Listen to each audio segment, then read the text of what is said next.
예통하는 자는 복이 있나니 저희가 위로를 받을 것이며. 그 예통하는 자,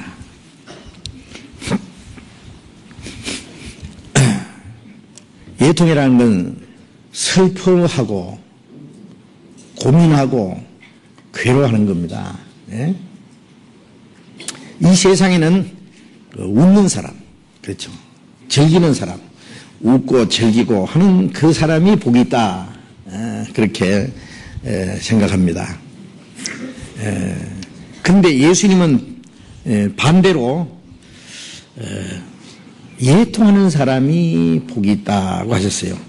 그 예통이라고 하는 것은 뭐 세상 일이 자기 뜻대로 안 돼서 예통한다든지, 또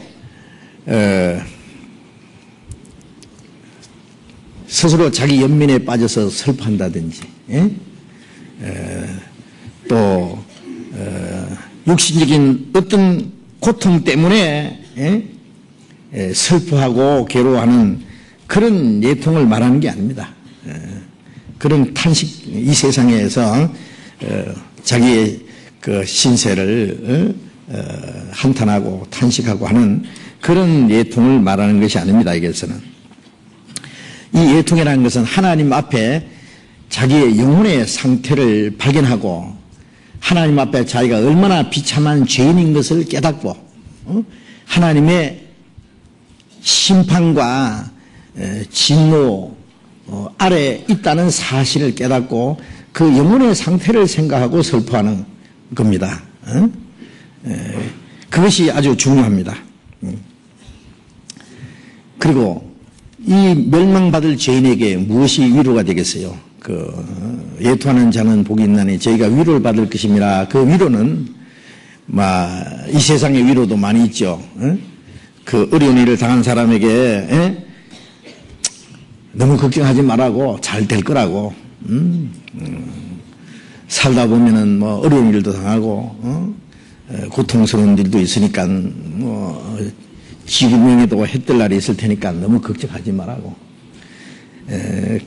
그런 막연한 그 위로가 참 위로가 되겠습니까?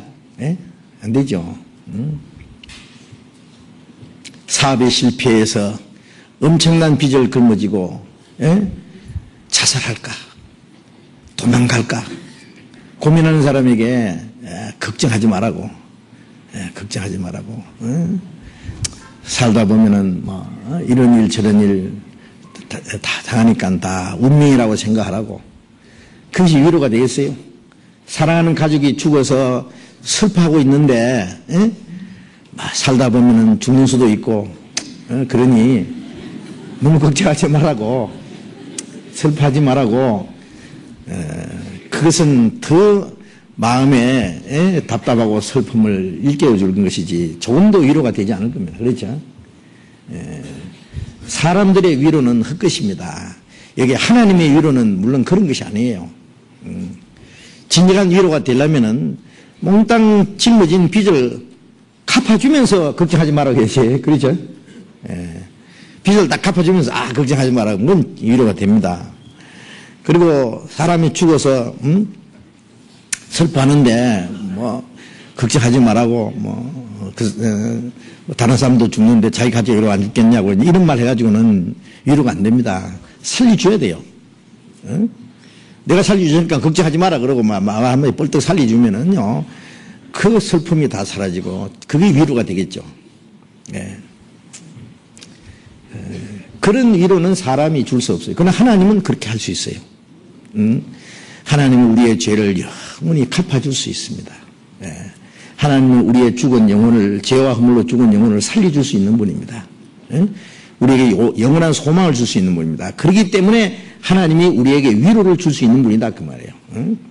그 하나님의 위로는 완전한 겁니다. 우리의 죄를 완전히 씻어주시고 우리 영혼을 살려주시고 영원한 천국에 들어갈 수 있는 영광스러운 소망을 줄 수 있기 때문에 하나님의 위로는 완전합니다. 그리고 이제 여기에 예통하는 것이 뭔지를 좀 더 자세히 우리가 생각해 볼 필요가 있습니다.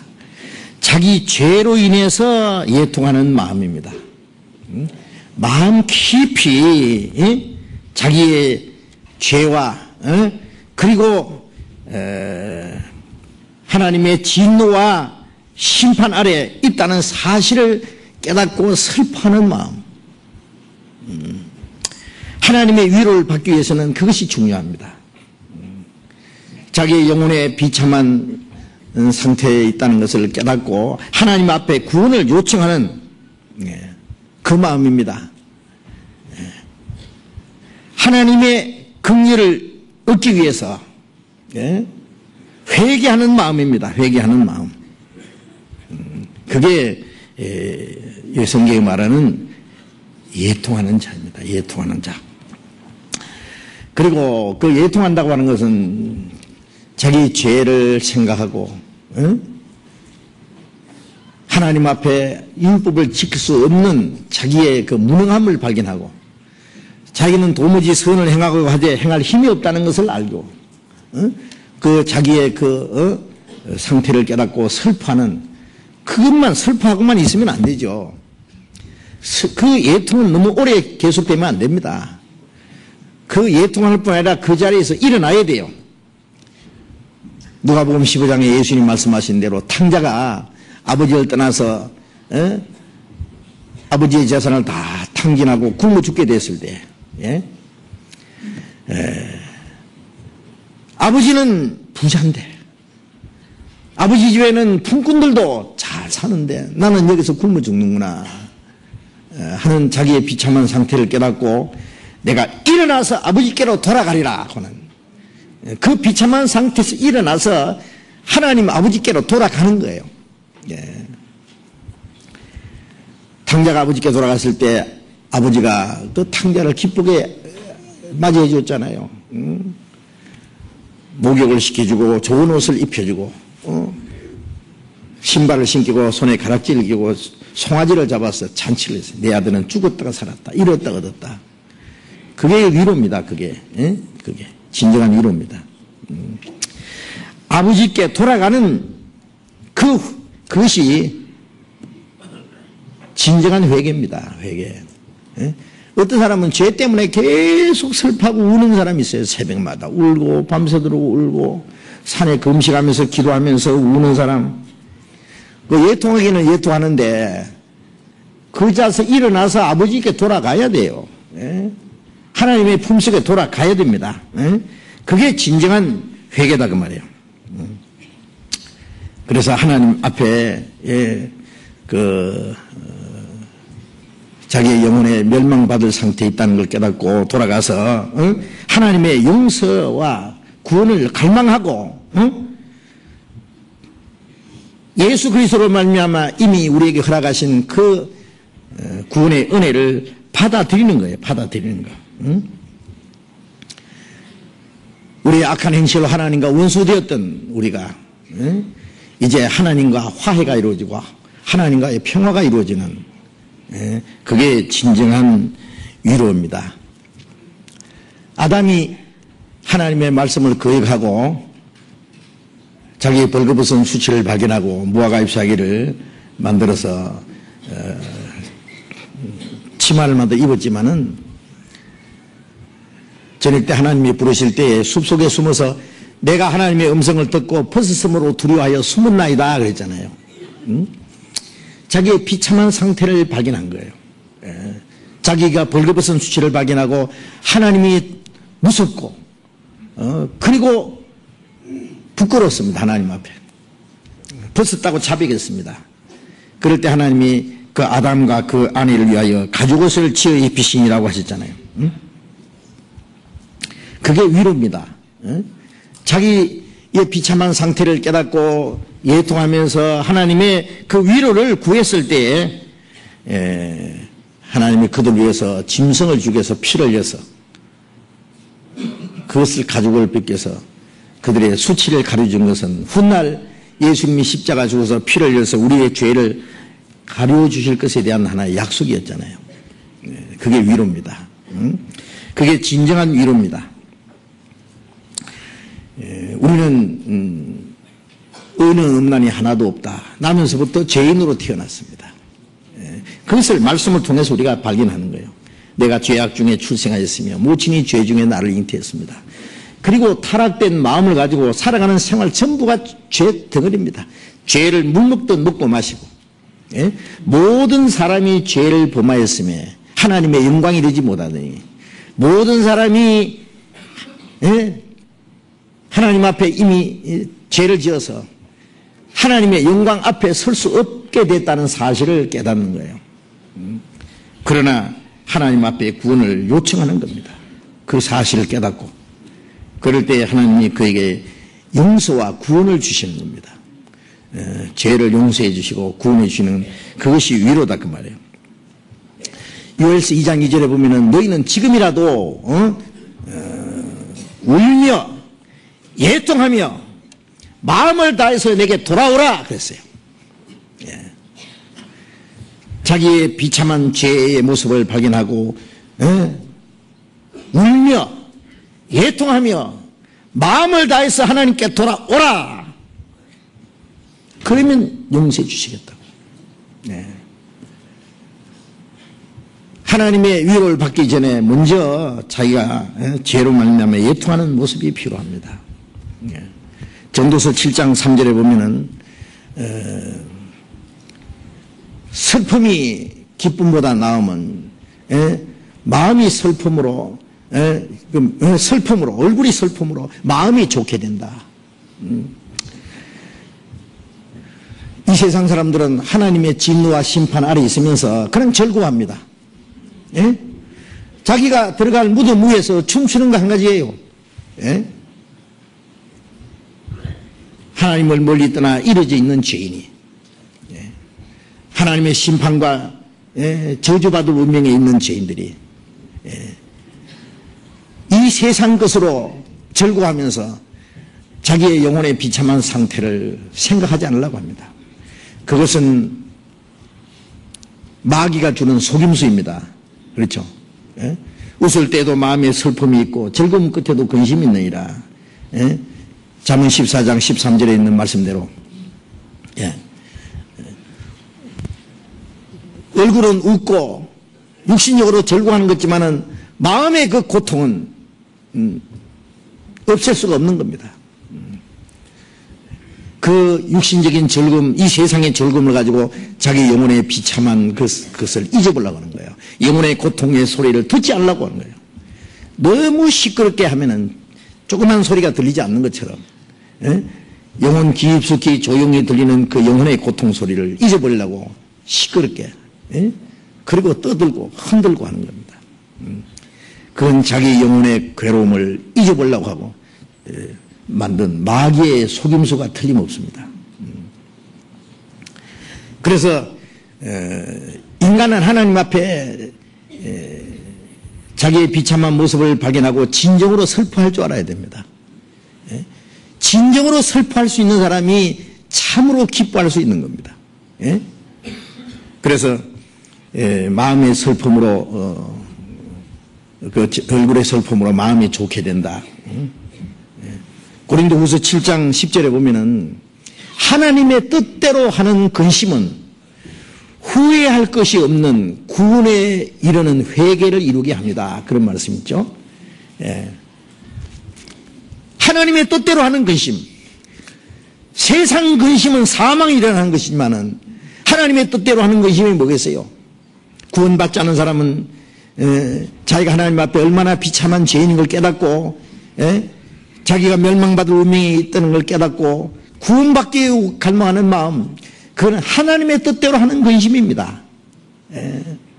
그 사람에게는 후회할 것 없는 구원에 이르는 회개를 얻게 합니다. 그러면서요. 구원에 이르는 회개입니다. 그것이 구원받을 수 있는 마음입니다. 우리가 구원받은 사람도 그렇죠. 구원받은 사람이 우리가 하나님의 뜻대로 살지 못해서 근심해야 됩니다. 그렇잖아요. 자기 육신대로 자기 마음대로 살면서 아무렇지도 않게 사는 것은 그건 잘못된 거죠. 우리의 기쁨과 평안은 하나님의 뜻대로 사는 그 안에 우리의 기쁨이 있고 행복이 있고 평안이 있죠. 구원받은 사람이 하나님의 뜻대로 살지 못하고 자기 육신에 빠져 살면서 하나님 기뻐하지 못하면서 세상 것을 조차 살아가면서 기뻐한다고 하면은 그 기쁨은 거짓입니다. 거짓된 기쁨입니다. 그 사람은 진정으로 슬퍼할 줄 알아야 돼요. 하나님의 뜻대로 살지 못하기 때문에 그 문제 때문에 고민하고 근심을 해야 돼요. 그러면 하나님이 돌이킬 수 있는 마음을 주시잖아요. 돌이킬 수 있는 힘을 주시잖아요. 그래서 하나님의 뜻대로 하는 근심, 그건 아주 중요한 겁니다. 중요한 겁니다. 시편 51편 봅시다. 시편 51편 17절 봅시다.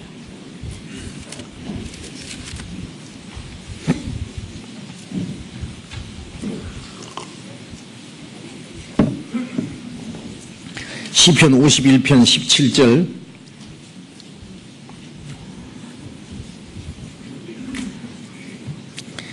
같이 읽읍시다.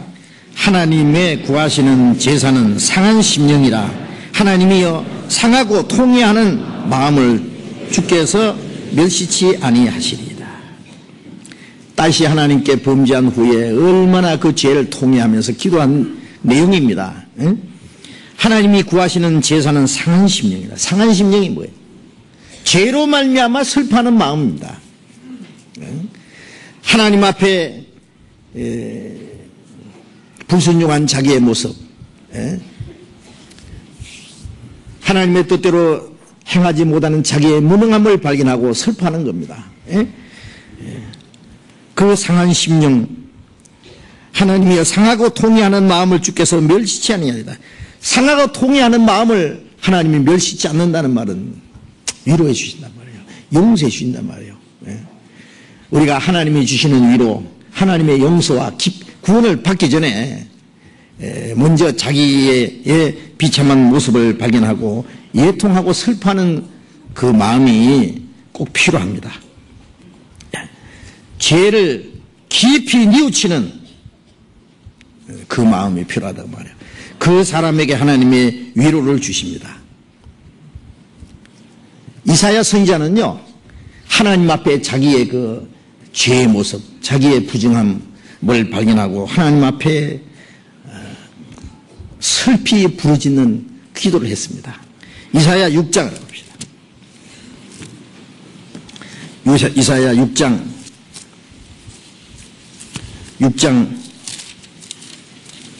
5절, 이사야 6장 5절 같이 읽읍시다. 그때 내가 말하되 화로다 나여 망하게 되었도다. 나는 입술이 부정한 사람이요 입술이 부정한 백성 중에 거하면서 만군의 여호와의 신 왕을 배웠습니다. 이사야가 하나님의 그 영광의 모습을 봤어요. 사도 요한이 하늘 문이 열리고 그 하나님의 보좌를 본 것처럼 이 이사야 선지자도 하나님의 영광스러운 모습을 봤습니다. 그런데 이 자기의 그 비참한 죄인의 모습으로서 하나님의 영광을 봤기 때문에 어떻게 해요? 하나님을 보는 자는 죽으리라 했잖아요. 왜요? 죄인이기 때문에. 하나님 볼 자격이 없기 때문에. 모든 사람이 죄를 지어서 하나님의 영광에 이룰 수 없기 때문에. 그래서 이사야가 말하기를 나는 화로다 나여 망하게 되었도다.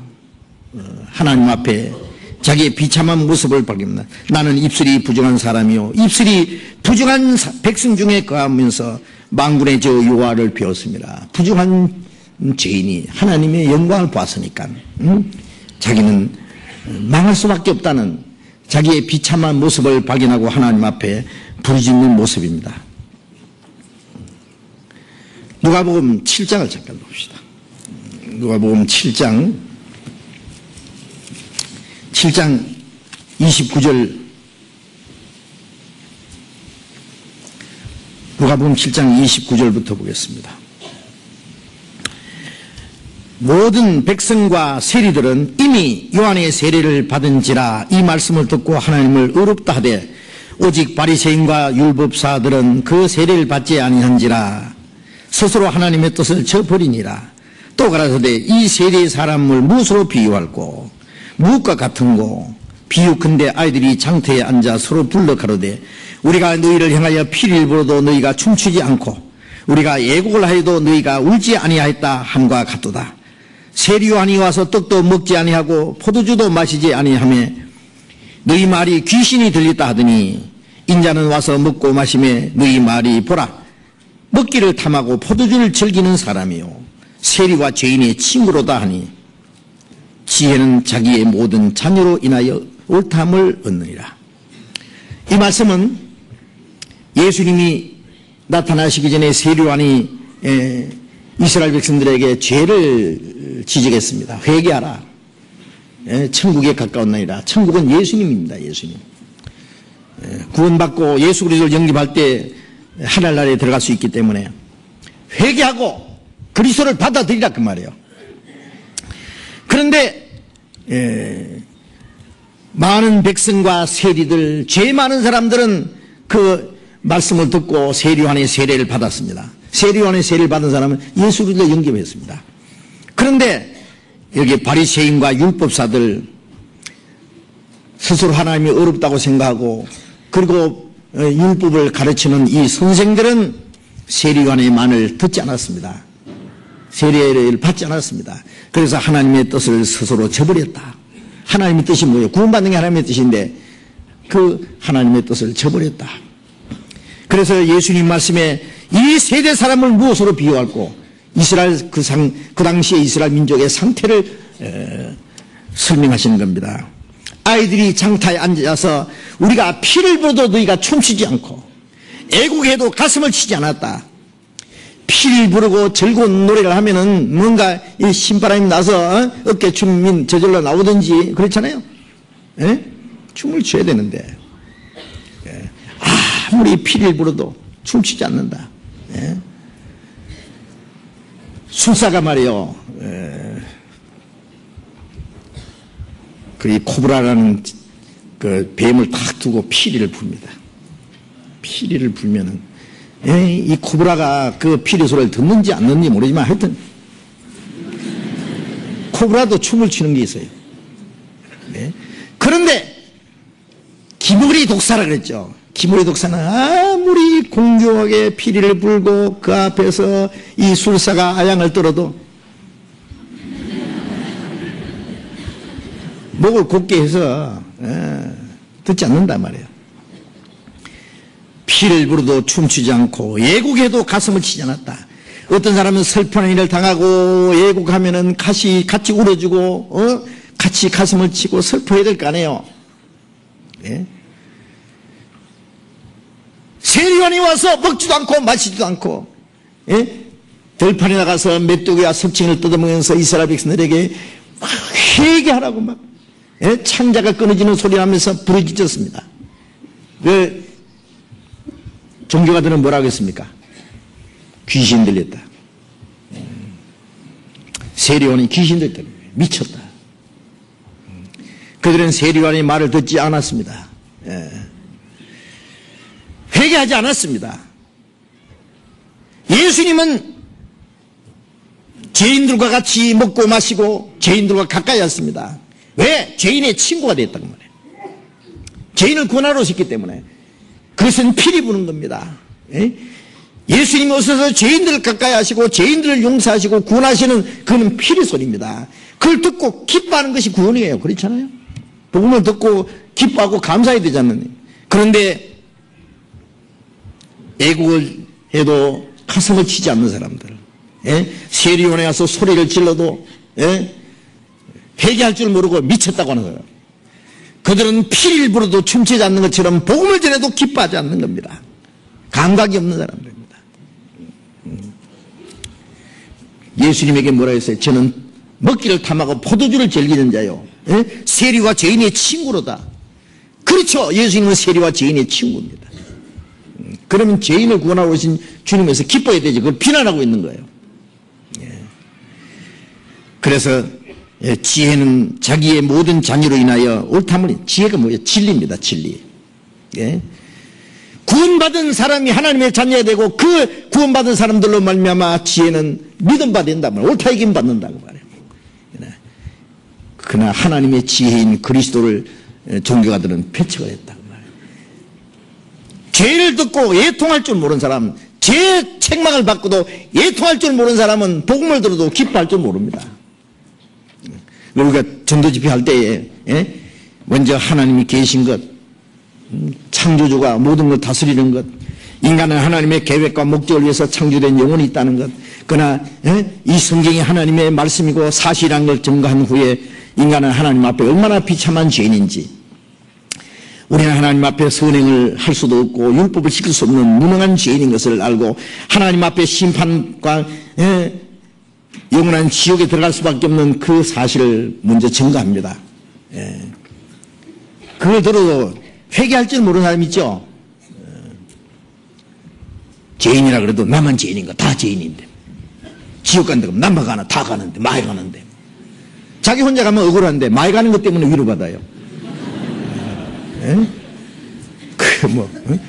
지옥이 자기 집 아래 묵인 줄 아는 모양이에요. 그냥. 불못에 들어간다 그래도 뭐 지옥 가면 떳떳하겠지 뭐. 뭐 감정이 없어요. 그 사람은 복음을 전도 기뻐할 줄은 모릅니다. 뭐 지옥 가도 할 수 없지 뭐. 이렇게. 뭐 천당 가면 좋겠네 뭐 이런 거예요. 그거 갖다가 호박에 침죽이라 그러죠. 복음을 듣고 진정으로 기뻐하는 하나님의 위로를 받으려면 먼저 죄 때문에 슬퍼할 줄 알아야 된단 말이에요. 애통하는 자는 복이 있나니 저희가 위로를 받을 것이며, 하나님의 위로를 받으려면 먼저 애통할 줄 알아야 된다고 말이에요. 마가복음 1장 15절에 예수님 말씀에 때가 찼고 하나님의 나라가 갖고 왔으니 회개하고 복음을 믿으라. 회개는 하나님 앞에 자기의 비참한 운명을 그 사실을 알고 그 자리에서 일어나서 하나님께 돌아오는 거예요. 회개하고 복음을 믿어야 됩니다. 회개할 줄 모르는 사람은 복음을 믿을 수 없습니다. 그래서 예통하는 자는 복이 있습니다. 구원을 받을 수 있기 때문에 말입니다. 하나님은 그런 사람을 구원해 주십니다. 잠언 28장을 봅시다. 잠언 28장 13절.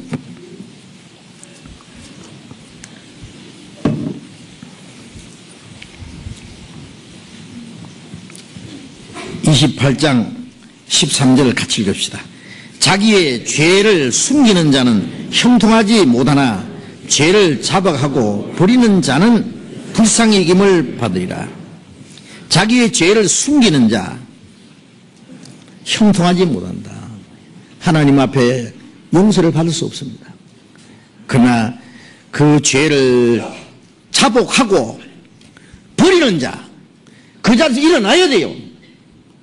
우리가 비록 죄를 지었지만은 죄를 즐기면 안 된다고 말이에요. 그 자리에서 일어나려고 합니다. 하나님의 도움을 요청해야 됩니다. 그러면 불쌍히 여김을 받으리라. 불쌍히 여기는 건 용서해 주시는 거죠. 그게 하나님의 위로입니다. 시편 32편을 들어봅시다.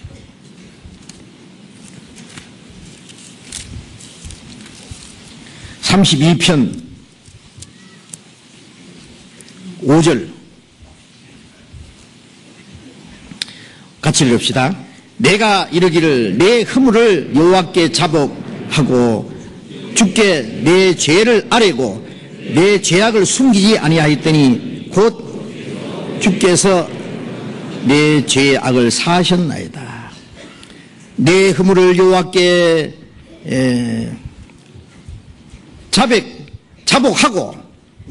자복하리라 하고 주께 내 죄를 아뢰고 자복하고 죄를 하나님 앞에 구하고 내 죄를 숨기지 아니하였더니 곧 주께서 내 죄악을 사하셨나이다. 그렇죠? 하나님의 위로를 받습니다. 사형선고 받은 사람이 이제 죽을 날만 기다리고 있는데 사망의 그 두려움 속에 있는데 갑자기 특사로 사형수 암흑에 석방 사면을 받고 석방시킨다면요 그보다 더 큰 위로가 어디 있겠어요. 영원히 죄 가운데 지옥 갈 죄인에게 하나님이 우리 죄를 영원히 사해 주셨다. 다시는 심판을 받지 않게 하셨다. 그보다 더 큰 위로는 없습니다. 그게 위로입니다. 그 위로를 받으려면 먼저 자신이 하나님 앞에 얼마나 비참한 죄인인지를 먼저 알고 그걸 인정해야 됩니다. 그리고 그 죄를 자백하고 하나님 앞에 용서를 받아야 됩니다. 시편 34편 18절 봅시다. 34편 18절 같이 읽읍시다. 여호와는 마음이 상한 자에게 가까이 하시고 중심에 통회하는 자를 구원하시도다. 마음이 상한 자, 죄 때문에 마음이 상한 걸 말합니다. 죄를 심상히 이기는 사람 있죠. 자기 영혼의 상태는 만시창이 됐는데 자기 영혼에 대해서는, 자기 비참한 운명에 대해서는 알지 못하고 자기 육신이 그 어려운 가운데 고통 중에 있는 것, 그것 때문에만 괴로워하고 자기 연민에 빠져서 슬퍼하는 사람, 그거는 아무런 가치가 없는 슬픔입니다.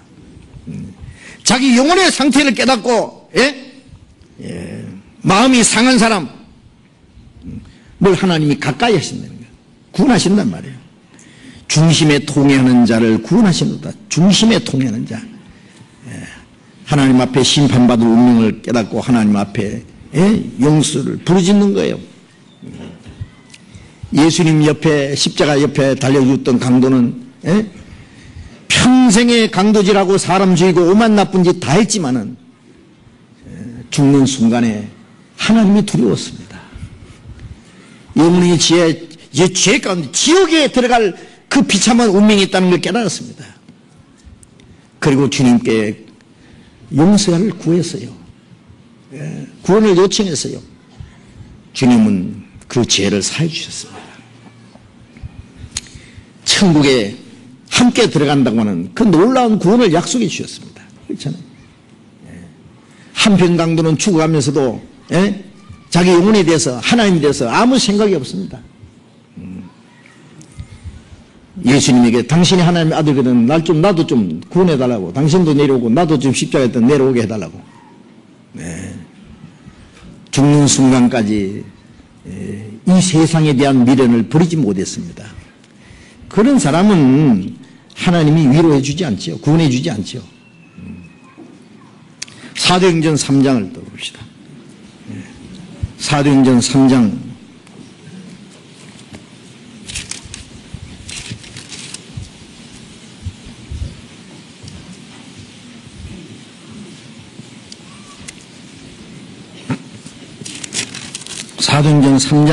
19절 보겠습니다.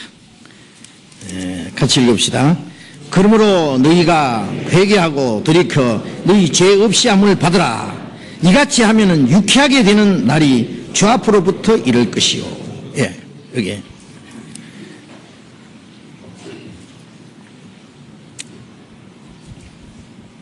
베드로와 요한이 예루살렘에 있는 유대인들에게 그들의 죄를 책망하는 말입니다.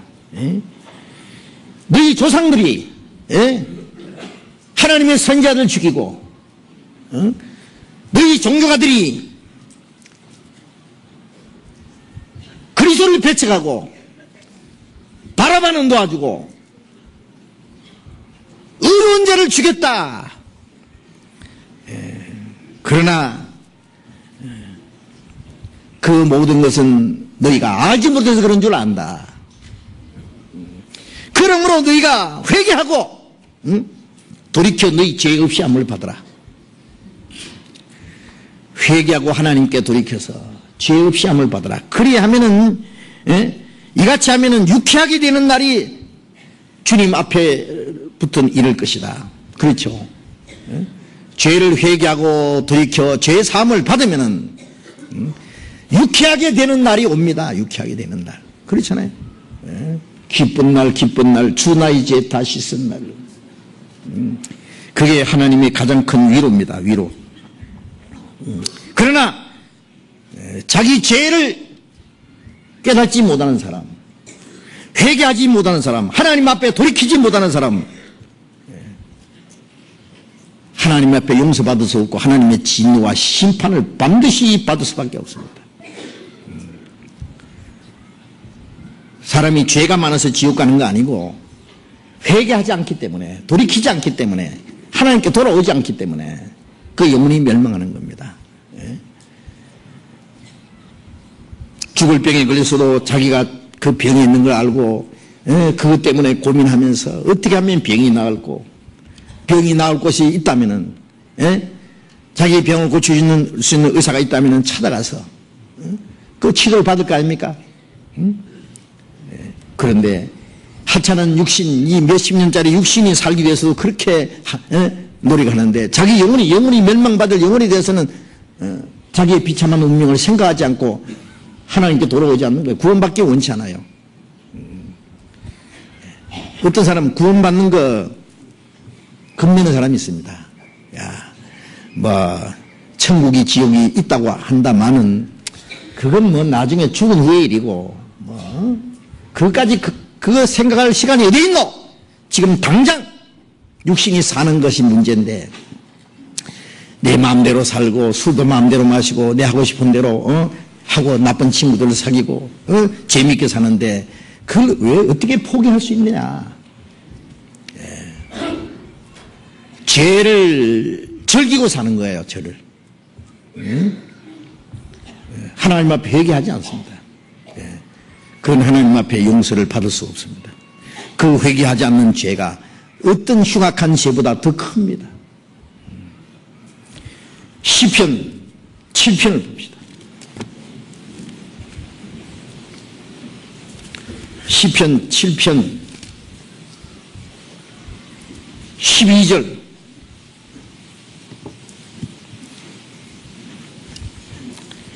시편 7편 12절 13절을 같이 읽읍시다. 사람이 회개치 아니하면은 저가 그 칼을 가르시며 그 활을 이미 당겨 예비하셨도다.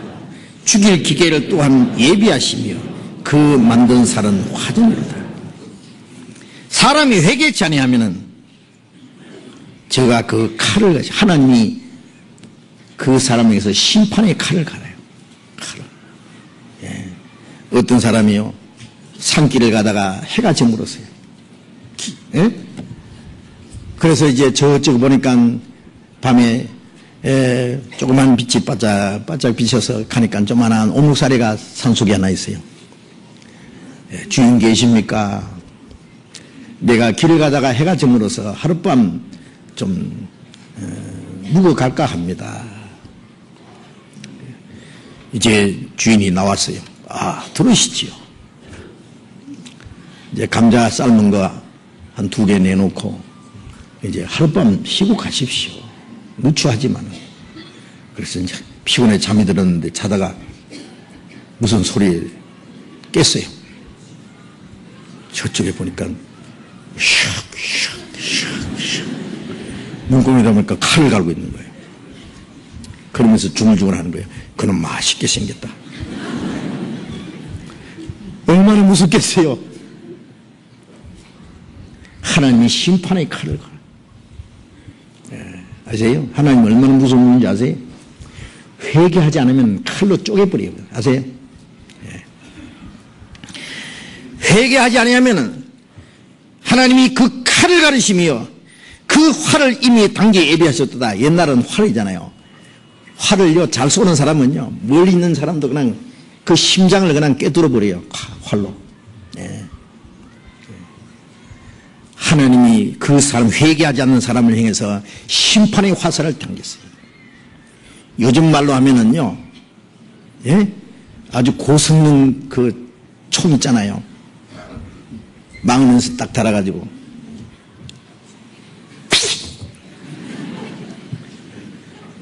아니, 어떤 사람이 내가 가는 곳마다 어떤 사람이 총을 향해서 내 심장을 겨누고 있다면은 겁나지 않겠어요? 그건 몰라서 그렇지. 땡기면 가는데 그냥. 언젠가 죽는 순간이 심판받는 날이에요. 한 번 죽는 사람에 정하신 그거는 심판이 있으니 행한 대로 심판을 받고 둘째 상만 불못서 떨어지는 겁니다. 하나님이 심판의 칼을 갈고 심판의 화살을 이미 당겼어요. 놓으면 그냥 심장을 뚫는 거예요. 예? 이게 얼마나 무섭게 표현이 됐잖아요. 예? 아주 무서운 표현입니다. 죽일 기계를 또한 예비하시며, 예. 요즘에 죽일 기계를 얼마나 많이 준비했습니까? 핵미사일, 예? 탄도미사일, 엄청나게 죽일 기회를 또한 예비하시며, 그 만든 살은 화전은 불화살입니다. 예? 화살 끝에다가 독을 묻혀가지고, 예. 아니면 불을 붙여가지고 쏘합니다. 그냥. 요즘에 그 화전은 뭐예요? 미사일이에요, 미사일. 핵미사일이에요.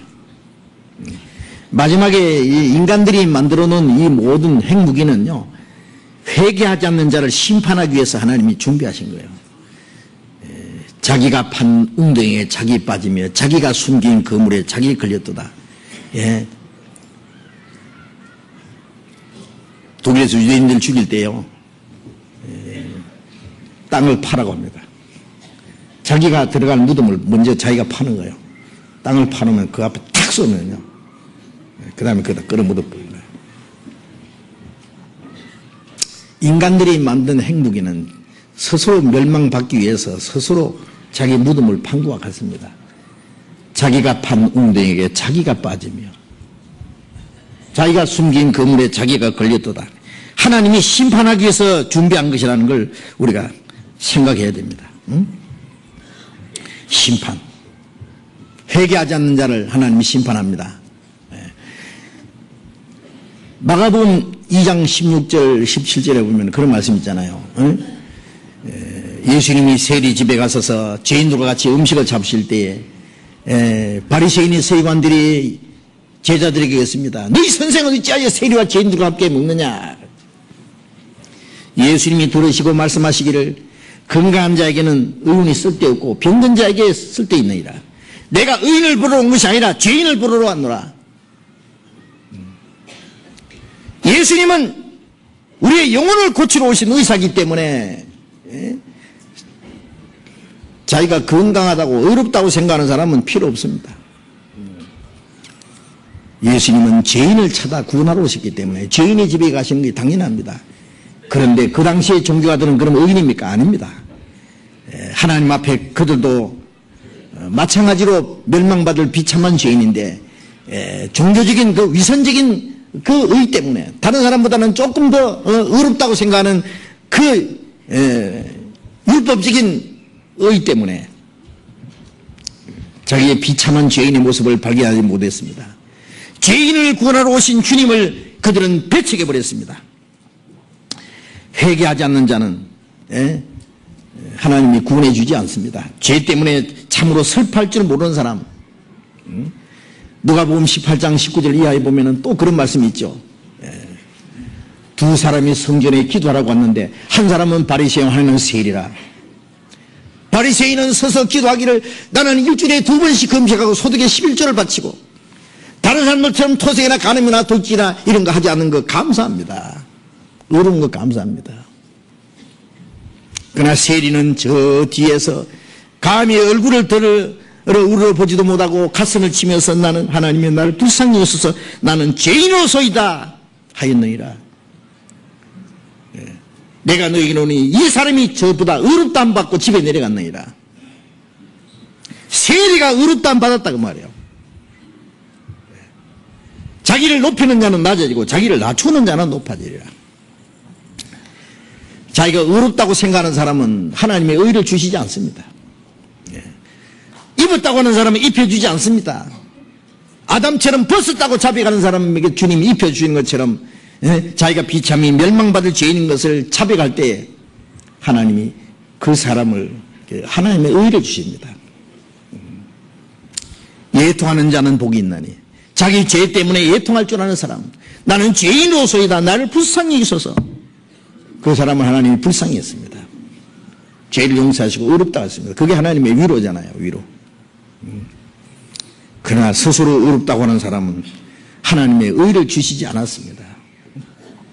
야고보서 4장 6절에 하나님은 은혜를 베푸시나니 하나님은 교만한 자를 물리치시고 겸손한 자에게 은혜를 주시느니라. 그 교만은 사람 앞에서는 겸손하지만은 하나님 앞에 교만한 사람이 있습니다. 뭐예요? 스스로 자기가 어렵다고 생각하는 사람. 그게 하나님 앞에 최고 교만입니다. 하나님 앞에 멸망받을 비참한 죄인을 깨닫고 구원받기 원하는 사람, 그게 하나님 앞에 참된 겸손입니다.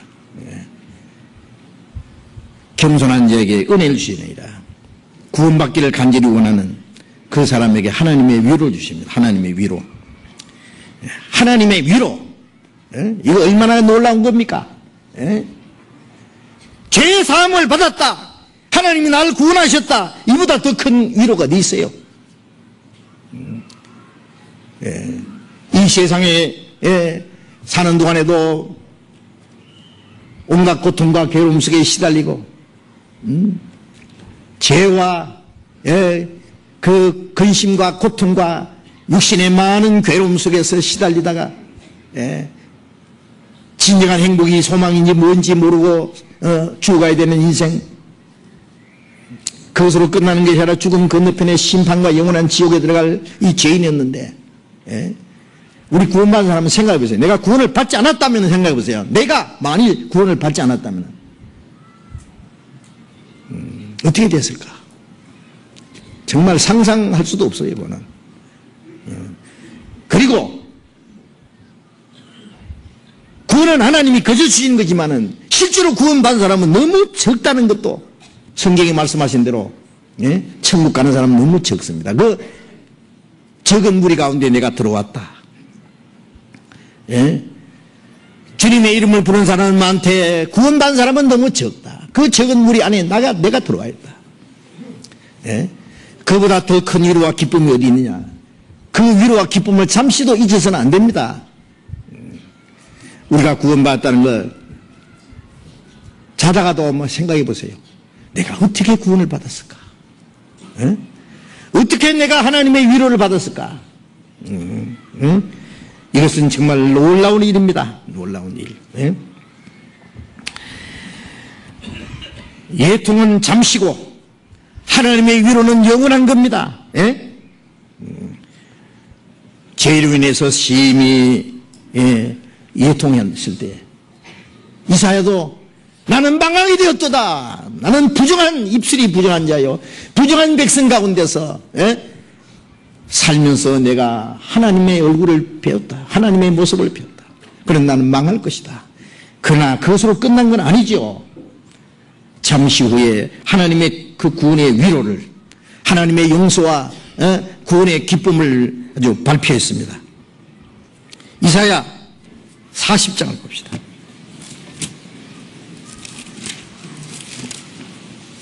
이사야 40장 1절 2절.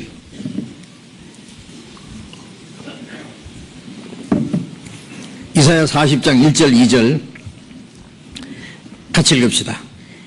너희 하나님이 가라사대 너희는 위로하라. 내 백성을 위로하라. 너희는 정다이 예루살렘에 말하며 그것에게 외쳐 구하라. 그 복액의 때가 끝났고 그 죄악이 사함을 입었느니라. 그 모든 죄를 인하여 여호와 손에서 배나 받았느니라 할지니라. 하나님이 이스라엘 백성들에게 너희는 위로하라. 내 백성을 위로하라. 뭐라고 위로합니까? 이 이사야 시대에도 이스라엘 백성들이 하나님 앞에 얼마나 죄를 많이 지었는지 하나님을 멀리 떠났었다고 했습니다. 그 죄로 말미암아 하나님 앞에 많은 징계를 받았습니다. 그런데 이제 이 백성을 위로하라. 너희는 정다이 예루살렘에 말하며 그것들에게 외쳐구하라. 그 복액의 때가 끝났고, 복액의 때가 끝났다는 것은 어떤 사람이 종신징역형을 받았는데 좀 몇 년 살다가 석방, 그게 복액의 때가 끝난 거니 복액의 때는 여기까지다. 끝이다. 죄로 말미암아 하나님 앞에 저주와 심판받는 그 복액의 때가 끝났고 그 죄악이 사함을 입었느니라. 그게 위로입니다. 그 모든 죄를 인하여 여호와 손에서 배나 받았느니라. 모든 죄입니다. 예수님이 우리 죄를 지고 가셨는데 얼만큼 지고 갔냐? 조금 지고 갔냐? 남겨놓고 지고 가셨느냐? 털끝만큼도 남김없이 모든 죄를 지고 갔습니다. 그 모든 죄를 인하여 여호와 손에서 얼마나? 반만 갚았느니라? 배나 받았느니라. 하나님은 하나님께로부터 배나 받았어요. 하나님 갚아주셨다고 말이에요. 배라는 것은 능력입니다. 능력이. 예? 어떤 사람이 10억 빚졌는데 20억 갚아줬으면요 충분하지 뭐. 100억 빚으면 200억 갚아줬고.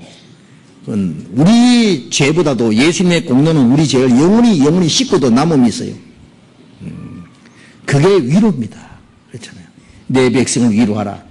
그 복의 때가 끝났고 그 죄악이 사물 입었느니라. 그 모든 죄를 인하여 여호와 손에서 배나 받았느니라. 예. 그 죄를 인하여 그리스도께서 한 번 제사를 드려서 영원한 제사를 드렸느니라. 영원한 속죄 이뤘느니라. 영원히 온전케 하셨느니라. 죄를 다시 기억지 않느니라. 그 죄로 인해서 다시 제사 드릴 것이 없느니라. 그 완전한 위로입니다. 이사야 43장 25절에 나는 나를 위하여 네 허물을 도말하는 자는 네 죄를 기억지 아니하리라. 이사야 44장 22절에는 네 죄를 빽빽한 구름이 사진같이 네 죄를 앙제가 사라진같이 도말하였으니 너는 내게로 돌아오라. 내가 너를 구수하였습니다. 네. 하나님은 자기 영광을 위해서 우리 죄를 사해놓고 빽빽한 구름이 사라진 것 같이 앙제가 사라진 것 같이 다 도말했다. 도말했던 건 지워서 없앴다 그 말이야. 너는 내게로 돌아오라. 내가 너를 구속했습니다. 그게 하나님의 위로입니다. 위로. 네. 아들이 죄를 짓고 아버지를 떠났습니다. 아버지는 죄를 용서했습니다. 돌아오너라 네 아들아. 네 죄를 다 용서했으니까 안심하고 돌아오너라. 그게 위로지요. 이제 죄와 상관없이 아들을 받아주고 아버지의 모든 아들에게 물려주시려고 부르시는 거예요. 예, 그게 위로죠. 예, 사람들은 이 세상에 썩어질 것을 얻기 위해서는 그렇게 노력하면서 고생하면서 하나님이 주시는 영원한 이 축복을 받기를 원치 않으니 이거보다 더 정신없는 사람이 어디 있냐고. 그보다 더 큰 손실이 어디 있냐고. 그 큰 손실을 당하고 있으면서 알지 못하는 거예요. 예. 어떤 사람이 우연히 장난삼아 복권 하나 샀다고 합시다. 그런데 한 50억짜리 복권에 당첨이 됐어요. 근데 자기 복권이 당첨된지도 모르고 그 복권 코 닦아 내버렸어요. 그래도 당첨된지도 몰라. 바보 같은 사람이에요. 바보 같은 사람. 그렇죠? 자기에게 온 큰 행운이 왔는데도 모르고 행운을 잃어버린 것도 모르고 그걸 알면은 아마 잠을 못 잘 겁니다. 원통해가지고 어떻게든지 도로 찾으려고 노력하겠죠. 그러나 그것이 문제입니까? 우리 죄를 사해 주시고 영원한 천국에 들어갈 수 있는 복을 주셨는데도 그것을 이 세상 하찮은 것 때문에 그걸 잃어버리고 살면서도 뭔지 모르는 거예요. 무슨 일이 일어나는지도 모르고 있어요. 이사야 38장 18절에는 보옵소서 내게 큰 고통을 다하신 것은 내게 평안을 주려 하심이라. 주께서 내 영혼을 사랑하사 멸망의 구덩이에서 건지셨고 나의 모든 죄는 주의 등 뒤에 던지셨나이다. 하나님은 우리에게 육신에 잠깐 고통을 주신 것은 우리의 영혼의 평안을 주기 위해서. 주께서 내 영혼을 사랑하사 멸망의 구덩이에서 건지셨다. 나의 모든 죄는 주의 등 뒤에 던지셨습니다. 그것이 최고의 위로입니다. 최고의 위로입니다. 그렇죠? 베드로전서 1장 8절에 너희가 예수를 보지 못하였으나 살았도다. 이제도 보지 못하나 믿고 말할 수 없는 영광스러운 즐거움으로 기뻐하니 곧 믿음의 결국 곧 영혼의 구원을 받음이라. 지금 우리가 영광스러운 즐거움으로 기뻐합니다. 왜요? 믿음의 결국 영혼의 구원을 받았기 때문에. 영혼의 구원을 받았다는 것 그보다 더 큰 기쁨이 어디 있어요? 예? 우리가 이 죄 많은 세상, 험악한 세상 고생하면서 사는데 우리에게 위로가 어디 있어요? 무엇입니까? 무엇이 이릅니까? 예? 돈 몇 푼 벌었다고 그게 위로가 됩니까? 예? 뭐 좋은 집을 내가 얻었다고, 응?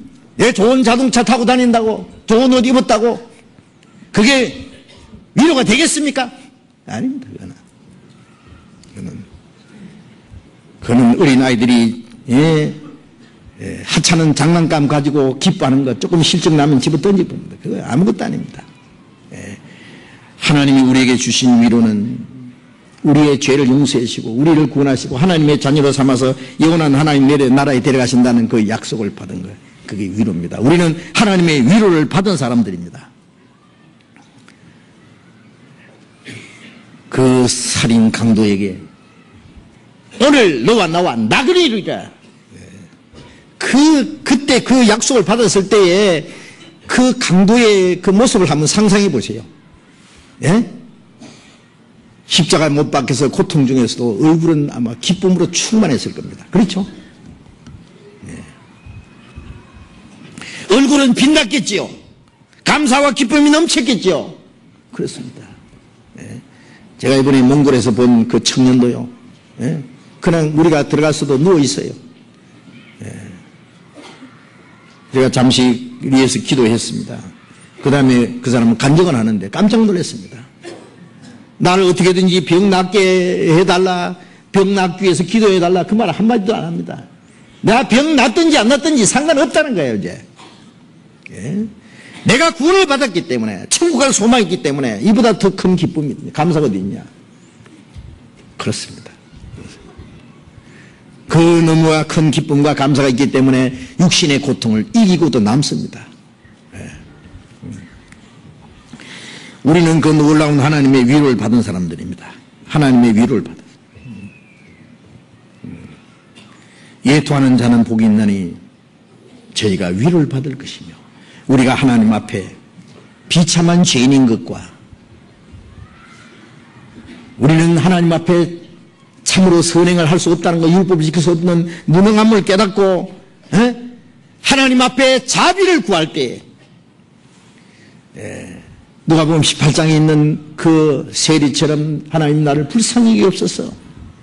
나는 죄인으로서이다 부르짖을 때 성령께서 하나님의 은혜를 깨닫게 도와주신 겁니다.